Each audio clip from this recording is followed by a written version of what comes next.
Hello, Dumelang Sanbonani. My name is Norman. Welcome to my channel, Wallet Buzzer, where we talk things that affect your wallet. In simple terms, money.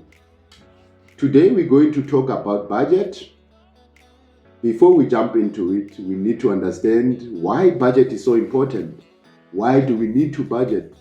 Why is it necessary for one to budget?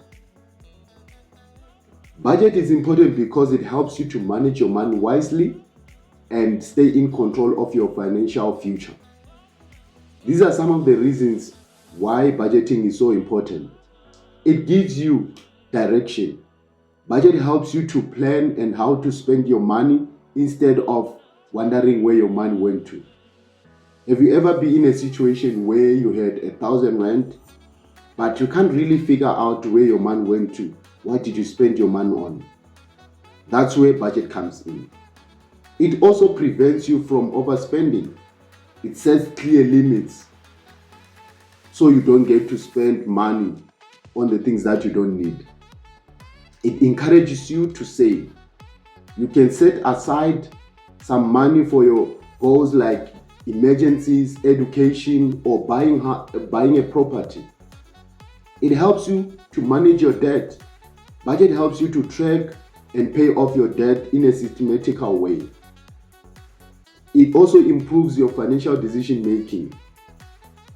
You can see what is essential and what is not. And you can also make smart decisions. Budget also prepares you for emergencies.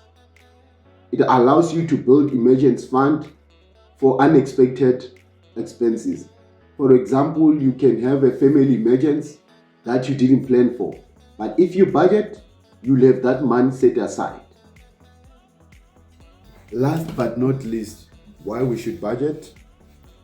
Budget supports your goal setting, whether it's starting a business, taking a trip, or retiring comfortable.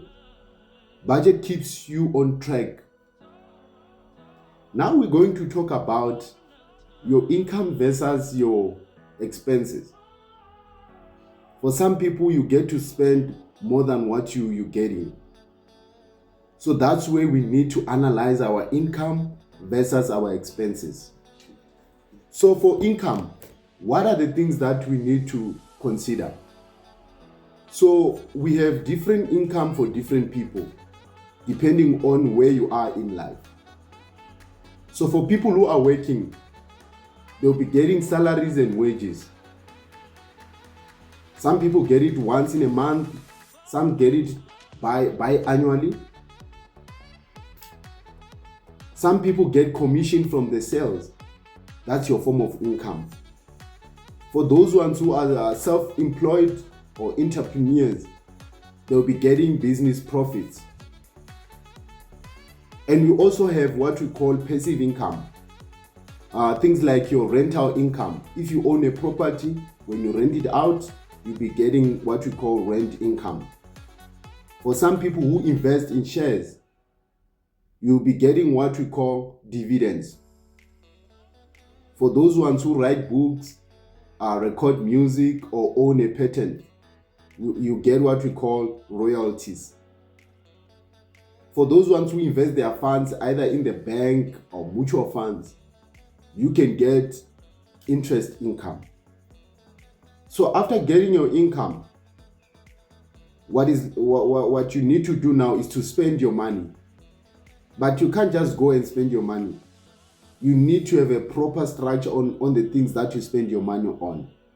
That's where we need to analyze your expenses. So under expenses, I'll just name a few. People have different expenses in life.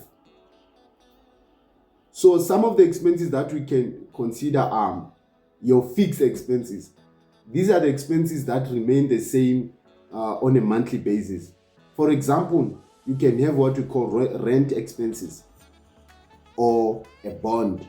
So if you bought a house on loan, those expenses tend to not change on a monthly basis. They remain constant.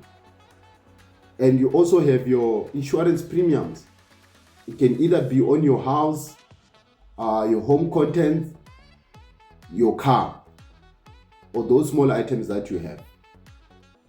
You can also have loan repayments that you're making. If you got a loan for whatever you got a loan for, it can either for your education or to buy your property. And then we have your school fees.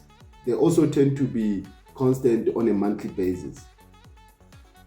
And then we have what we call variable expenses. These are the expenses that changes on a monthly basis. These are the ones that are difficult to manage. For example, your grocery. If you can try and track your grocery expenses, if for some reason it doesn't stay constant. Some of the reasons why your grocery will not stay the same is because of the inflation that we're experiencing in the economy.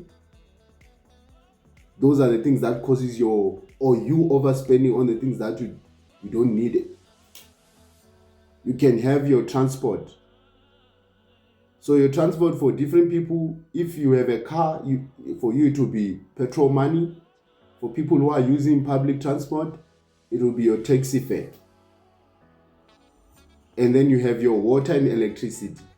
That one is also dependent on your consumption. One more last, it's your entertainment and clothing. So the best way to manage your expenses, once you have your income here, and then you need to list all your expenses to say, these are the things that I normally spend my money on.